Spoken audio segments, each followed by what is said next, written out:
Les chevaux et les ânes, où est Rousseau, 1761. À ces beaux jeux inventés dans la Grèce, combat d'esprit ou de force ou d'adresse, jeu solennel, école des héros, un gros Thébain qui se nommait Bathos, assez connu par sa crasse ignorance, par sa lésine et son impertinence, d'ambition tout comme un autre épris, voulut paraître et prétendit au prix. C'était la course. Un beau cheval de trace, au crin flottant, à l'œil brillant d'audace, vif et docile et léger à la main, vint présenter son dos à mon vilain. Il demandait des housses, des aigrettes, un beau harnois, de l'or sur ses bossettes. Le bon Bathos quelque temps marchanda. Un certain âne alors se présenta. L'âne disait « Mieux que lui, je sais braire, et vous verrez que je sais mieux courir. Pour des chardons, je m'offre à vous servir. Préférez-moi. » Mon Bathos le préfère. Sûr du triomphe, il sort de sa maison. Voilà Bathos monté sur son grisou. Il veut courir.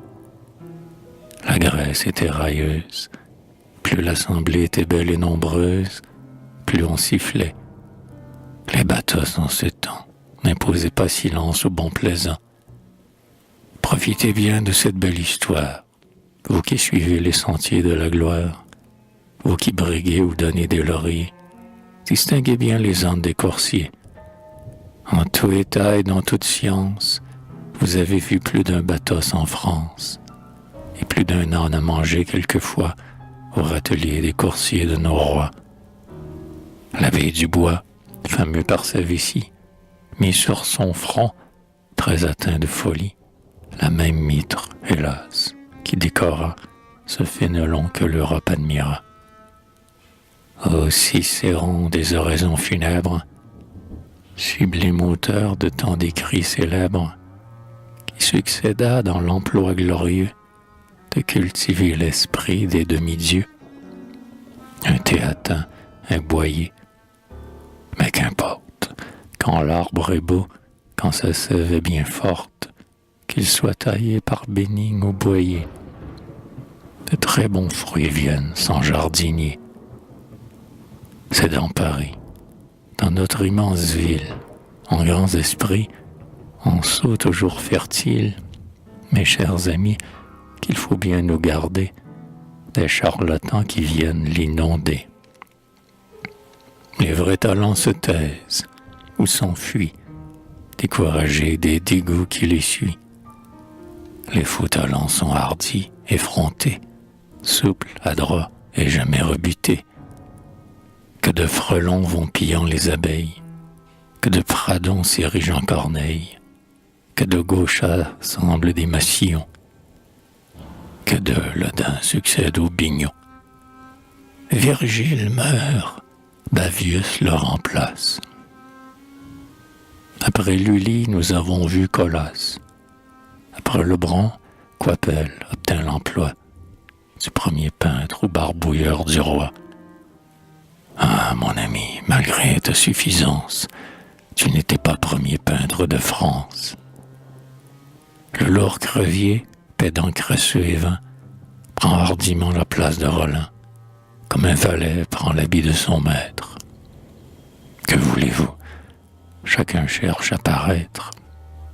C'est un plaisir de voir ces polissons qui du bon goût nous donnent des leçons, ces étourdis calculants en finance, et ces bourgeois qui gouvernent la France, et ces gredins qui, d'un air magistral, pour 15 sous griffonnant un journal chrétien, connu par sa sottise, vont se carrant en prince de l'Église. Et ces faquins qui, d'un ton familier, parlent au roi du haut de leur grenier. Nul à Paris ne se tient dans sa sphère, dans son métier et dans son caractère. Et, parmi ceux qui briguent quelques noms, ou quelque honneur, ou quelque pension, qui des dévots affecte la grimace, l'abbé Lacoste est le seul à sa place. Le roi, dit-on, bannira ses abus. Il le voudrait, ces soins sont superflus. Il ne peut dire en un arrêt en forme, impertinent, je veux qu'on se réforme, que le journal de Trévoux soit meilleur, Guyon moins plat, Moreau plus fin railleur.